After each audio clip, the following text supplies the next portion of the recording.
reaching the border of Uzbekistan and Turkmenistan. Turkmenistan was the 4th country I visited in Central Asia. It's also known as the most restricted. Traveling here requires a lot of paperwork. It's best to do it like us through a tour operator. Coming in from Tashkent, Uzbekistan, it was clear that Turkmenistan would be much more closed off. Our local SIM cards didn't work, and when we connected through hotel Wi-Fi, Instagram and other social media networks couldn't be accessed without VPN. Footages in border control, museums, or governmental places were prohibited, so I couldn't show that we had to take a PCR COVID test upon arrival and waited about 3 hours at customs. But I do have to admit, Turkmenistan was probably one of the most fascinating places I've ever visited. Well, the locals were so incredibly sweet and friendly.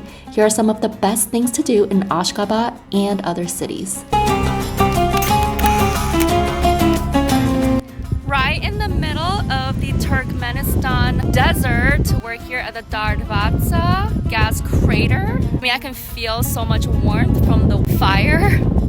This is also nicknamed as the Gates of Hell, and it's already really hot here in the desert, but with the sizzling bunches of fires that are boiling, definitely can feel the heat even more.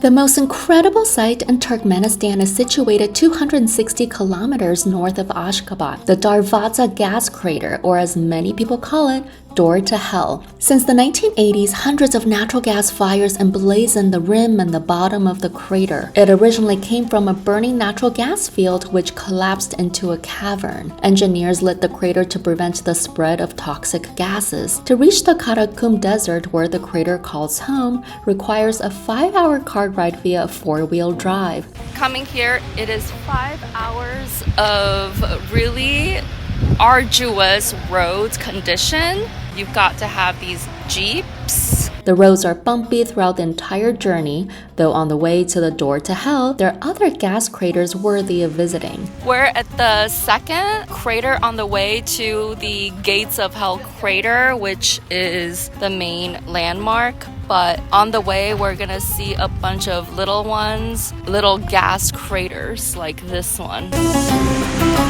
None, however, are as extraordinary as the Darvaza. We enjoyed a dinner during sunset in the sandy desert. Roasted tomato.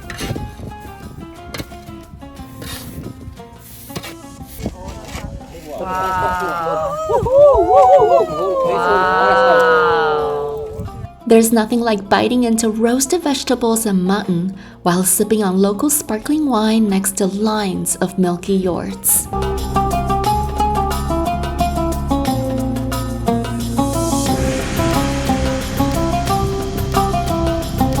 This is the gas crater at night. Darvaza exudes a different appearance from day to night. In the midst of total darkness, the fire burns in the belly of dusty earth. It's truly once in a lifetime.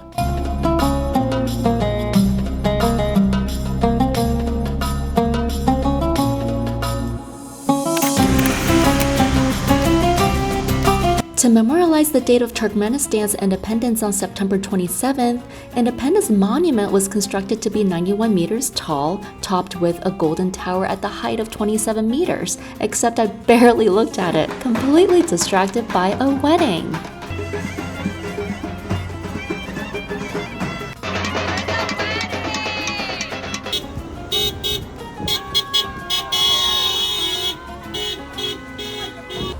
I mean, just how cool was that?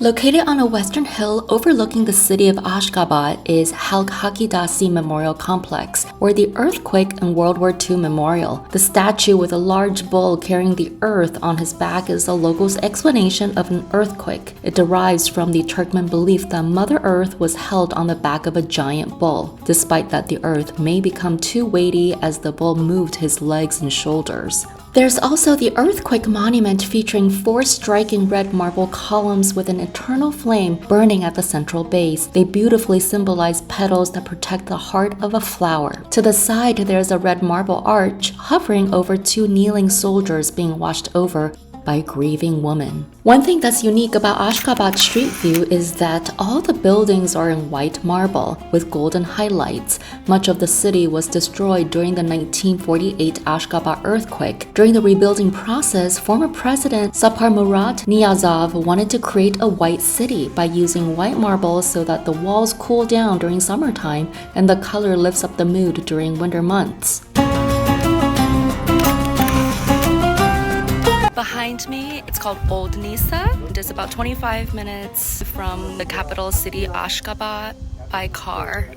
18 kilometers from city center is Old Nisa, an archaeological site built by the Parthian Empire from mid-3rd century BC to 3rd century AD. The site signifies an ancient and powerful civilization that expertly created its own Parthian traditions and infused them with Hellenistic and Roman cultures. The result was a civilization known for beauty and mighty horses. Excavations reveal numerous lavishly decorated architecture used for administrative and religious rituals. A UNESCO World Heritage Site, the fortress formed by the empire also marked a significant trading hub between neighboring regions as well as protecting itself from Roman expansion.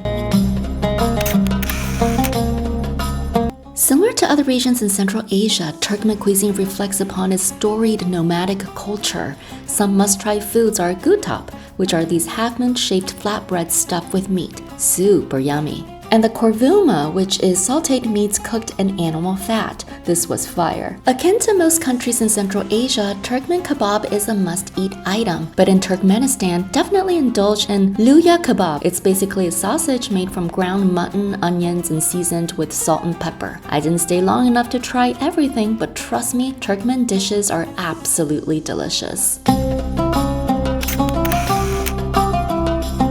At the Akhal-Teke horse farm, which is a very special breed here in Turkmenistan.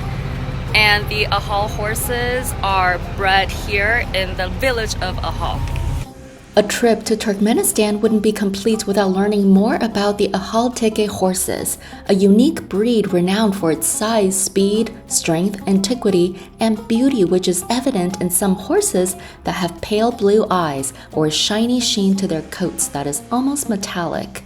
They've been prized since ancient Persia and later during the Parthian Empire. In the Middle Ages, it was the Turkmens who obtained the purity of the horse's blood. Modern specialists agreed that the Akhal-Teke breed derives from ancient racehorse, independently developed for many centuries. Right behind me is the Neutrality Arch.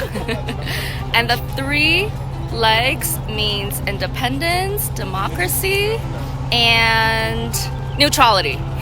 Fun fact, did you know that just like Switzerland, Finland, Ireland, Japan, and others more, Turkmenistan is a neutral country. This building, also known as the tripod, is a symbol of that. It displays a 12-meter gold-plated statue of former President Niyazov as it rotates to constantly facing the sun.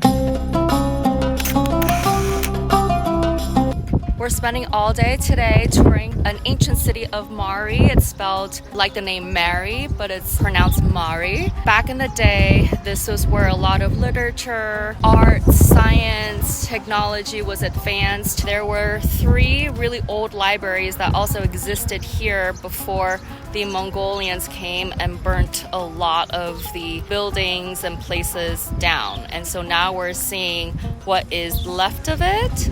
And this is an old fortress. Along the Silk Road, Ancient Merv is Central Asia's oldest and entirely preserved oasis city. Since 3rd millennium BC, this area continued to flourish and reached peak in 9th century as a capital of the Arabic Caliphate, and later the capital of Great Seljuks Empire, which comprised of Turco-Persian and Sunni Muslim. Today, it's a gigantic archaeological park, including Sultan Sanjar Mausoleum honoring the Seljuk ruler of Khorasan. In 1221, Merv started to decline as Mongols attacked and burnt down the mausoleum. Aside from all the wondrous sights, what was the most unforgettable part about Merv was being stared at by locals and wanting to take photos with our phones. What a sweet moment. And real quickly, no photographs were allowed inside the State Museum of Turkmenistan, which gives a comprehensive overview of this country's past and present. All visitors must be accompanied by a museum guide. The grandiose Türkmenbaşy Ruhy Mosque is also the final resting place of former President Niyazov, the first leader of an independent Turkmenistan. The breathtaking architectural designs infuses both Turkmen and Islamic elements, especially the exterior and geometric patterns and glistening domes are emblematic of Turkmenistan's heritage. Since there are scriptures of both the Quran and Ruhnama, which is Book of the Soul written by Niyazov used as a state propaganda, the mosque has become a controversy amongst devout Muslims. We are now at the border of re-entering Uzbekistan and coming in from Turkmenistan. We spent a few days in Turkmenistan and now we're going back to Uzbekistan, now going through another border which might be faster since we're exiting Turkmenistan and going into Uzbekistan. Don't forget to subscribe to our channel for more travel content.